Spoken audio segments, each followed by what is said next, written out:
Great place in Northgate Mall for music lovers, and it doesn't matter whether you like stuff that was out last week or that was out 50 years ago. I'll bet you they've got it. Let me introduce you to Mike Bell, who is the owner of For the Record at Northgate. Mike, good morning. Glad to see you back. Hello again, Chip. You were telling me that you just got a whole slew of brand new stuff. Well, new to you stuff.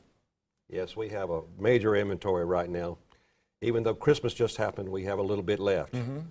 And we're kind of spread out. We like to strive to have a complete record store. Right. And we have the vintage stuff, everything from what you mentioned earlier, Mitch Ryder and the Detroit Wheels, right, to Led Zeppelin to Taylor Swift. Now, you were telling me that you just got a whole bunch of new Led Zeppelin stuff. And you were saying that between the Led Zeppelin and the Kiss collection, you had to make Zeppelin a own little booth within your store. Jimmy Page has his own booth this year. Robert Plant's right beside him with Led Zeppelin. How many units do you think you have of Zeppelin, if you had to take a guess at it? We probably carry 50 to 60 items of Led Zeppelin. That's a bunch. And the music that it's seemingly, and you and I talked about this the last time you were here, that is out on vinyl, it sounds warmer. It sounds more like what you and I think it's supposed to sound like. Something's nice. It's going to hit $1 billion this year. $1 billion? Really? In the industry. It's supposed to hit $1 billion. I know there's a lot of places up in Nashville that will actually let you go in and record your own album now on acetate, and then it can be pressed onto vinyl. So if there are folks in Nashville who are doing that, that says a little something. All right, music not quite as old as Zeppelin, but from a whole lot closer to home. This is Green Day from Athens, Georgia. Tell me about this. 30 years around there from Athens, Georgia, and this is a new version of some of their greatest hits. They're still a major fan club for Green Day, and they're still issuing people like Green Day and some of the other things you're about to show here. All right. One thing, I'm going to save this one here for just a moment. You mentioned we didn't mention Harry Styles, so we'll go ahead and knock that one out of the way. Well, this is the generation before you and me. He's out of One Direction. Right. And Harry Styles is the lead singer on One Direction, and this is a very good album.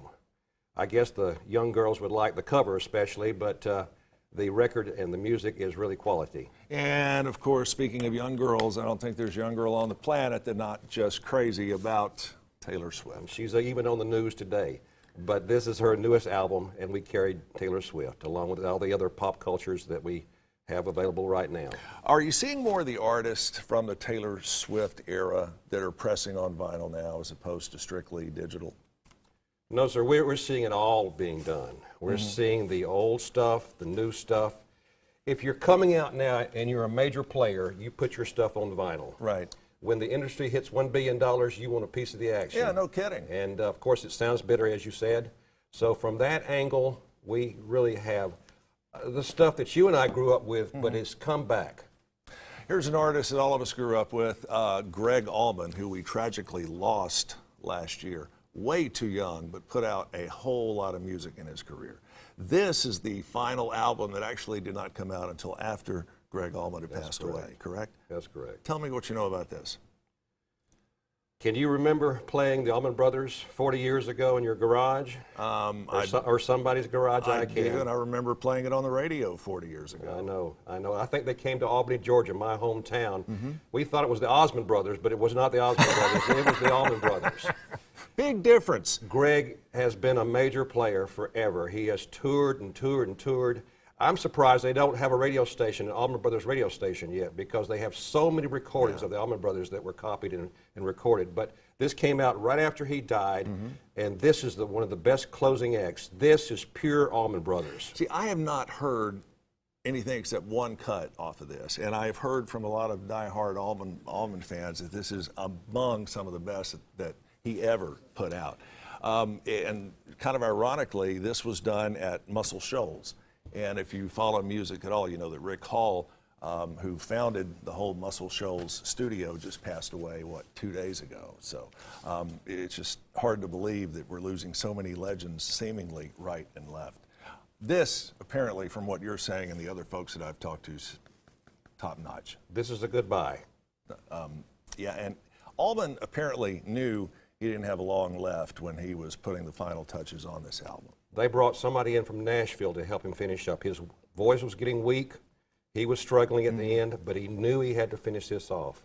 He wanted to be kind of like Johnny Cash. Right. Johnny Cash knew he was reaching his end. Yeah. He knew he was reaching his end, and he wanted something for the public to have. And he left a great tribute album there. And coming up here in just a couple of a couple of months, it's going to be the 38th anniversary of when we lost one of the greatest of all times, Bob Marley. This is kind of a unique framing of the Bob Marley album. Tell me a little bit about this. The name of the album, if you're unfamiliar with it, it's called Catch a Fire.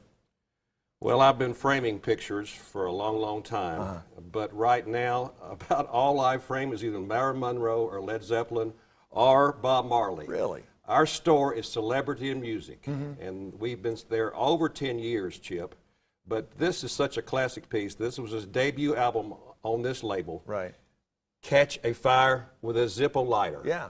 And much like Zippo lighters themselves, the music of Bob Marley has certainly withstood the test of time. You've got just a little bit of everything for music aficionados at For the Record. Can you buy like record needles, styluses there? Do you we have sell any of those? belts and needles. Really? We sell vintage electronics. We sell new electronics.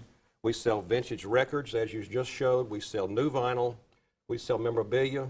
Galore. We have thousands of pieces of memorabilia. The only bad thing I have to say about your store is you can't just go in and get out in like 5 or 10 minutes. Once you're in, you're locked. You're going to be there for a while. It's an amazing, amazing place. Thousands and thousands and thousands of pieces of music, all formats, all genres. It's an amazing place. 10 years, hope you're there 10 years from now and 10 times stronger. Good to see you, Mike Bell, at For the Record. Again, they're at Northgate Mall. If you have a website or a phone number if folks want to get in touch for more information. ForTheRecordOnline.com. ForTheRecordOnline.com. Again, music fans, check this place out.